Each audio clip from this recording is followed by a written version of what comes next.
The Department of Transportation has just announced that it plans to award $662 million in grant funding to upgrade our nation's port infrastructure. Great news, but there's a catch. There's always a catch. You guys are aware of ESG, right? Environmental, social, and governance. Basically stands for any company's behavior used by investors that may be socially conscious. The funds will only be provided for ports that can advance these goals and policies. Do you guys think that this is good for our infrastructure? Ukrainian President Vladimir Zelensky doubles down as he continues to go across the globe to ask for fighter jets. Any of you betting that the United States provides them with some? And the House of Representatives has voted to pass a resolution that condemns China's use of balloons to spy on the United States. It's actually passed with a vote of 419 to 0. Wow. If only our lawmakers could agree to make our lives better this unanimously. Now, before I continue, please take a second, smash the like button. It really helps out with the YouTube algorithm. And if you're in need of your daily dose of the truth when it comes to what's going on over in Washington, D.C., the state of our economy, the stock market, the housing market, Social Security, SSI, SSDI, SNAP, and EBT, and everything that affects our lives, our families, and our bank accounts, be sure to subscribe to the channel. And if you own a home, make sure your largest investment is protected.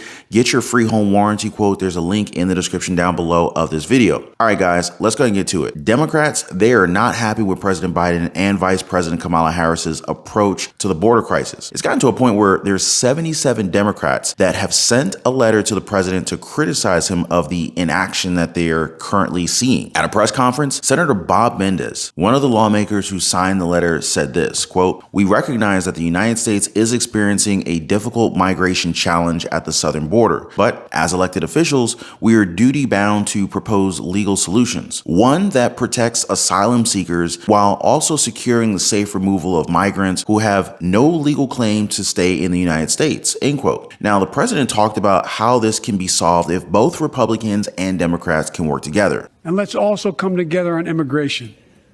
Make it a bipartisan issue once again.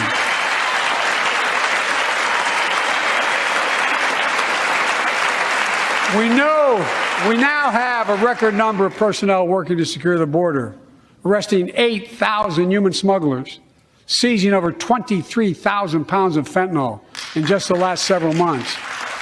We've launched a new border plan last month. Unlawful migration from Cuba, Haiti, Nicaragua, and Venezuela has come down 97% as a consequence of that. But American border problems won't be fixed until Congress acts. If we don't pass my comprehensive immigration reform, at least pass my plan to provide the equipment and officers to secure the border.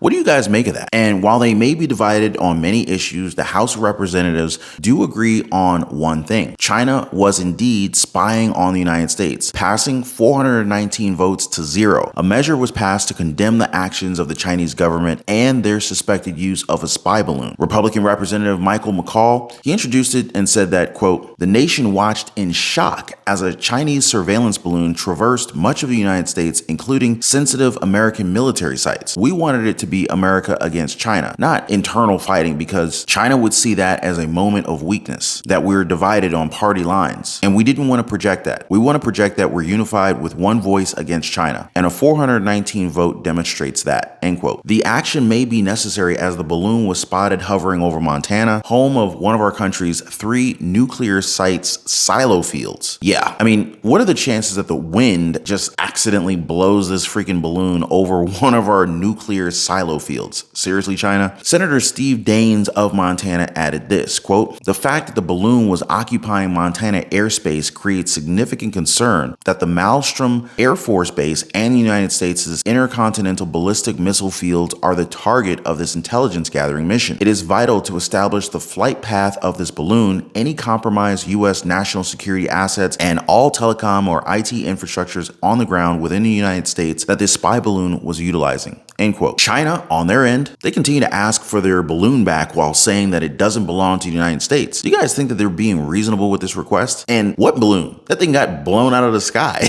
And speaking of reasonable requests, Ukrainian President Vladimir Zelensky has now traveled to make his case to European Union leaders regarding his request for fighter jets. The king is an Air Force pilot. And in Ukraine today, every Air Force pilot is a king.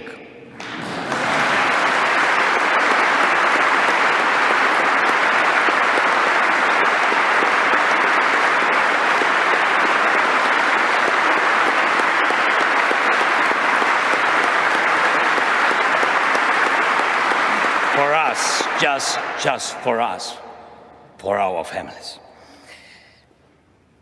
Because they are so few, they are so precious that we, the servants of our kings, do everything possible and impossible to make the world provide us with modern planes to empower and protect pilots who will be protecting us. And I'm proud of our Air Force. And I brought a present from them to you, Great Britain. I love that close-up on Boris Johnson, the guy who could have prevented this war but didn't. Anyway, here's the gift that Zelensky was talking about.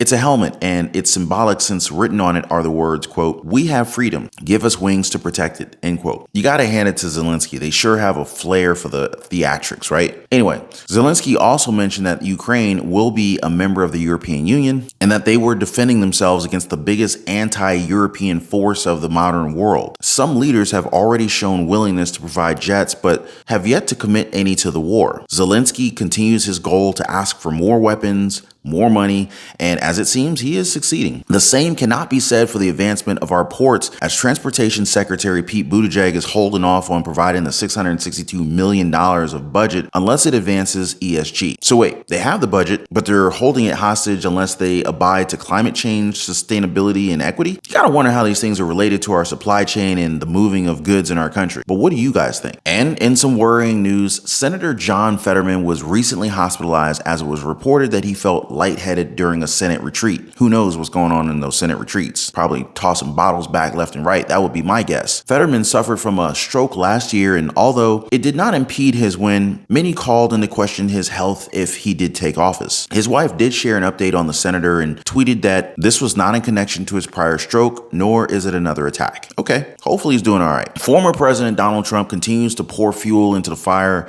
of his feud with Florida Governor Ron DeSantis as he posted this on Truth Social. The photo shows a 23-year-old DeSantis who worked as a high school teacher with a few students. Trump captioned it with this, quote, "That's not Ron, is it? He would never do such a thing," end quote. DeSantis fired back by saying this, quote, "I spend my time delivering results for the people of Florida and fighting against Joe Biden. I don't spend my time trying to smear other Republicans," end quote.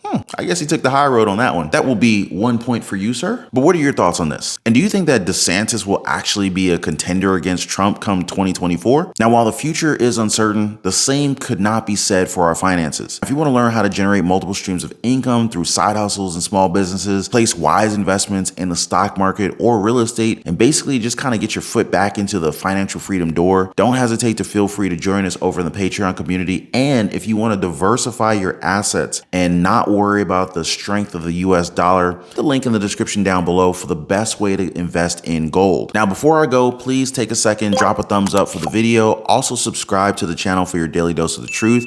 Appreciate you guys watching. Be kind to one another, and I'll see you on the next video.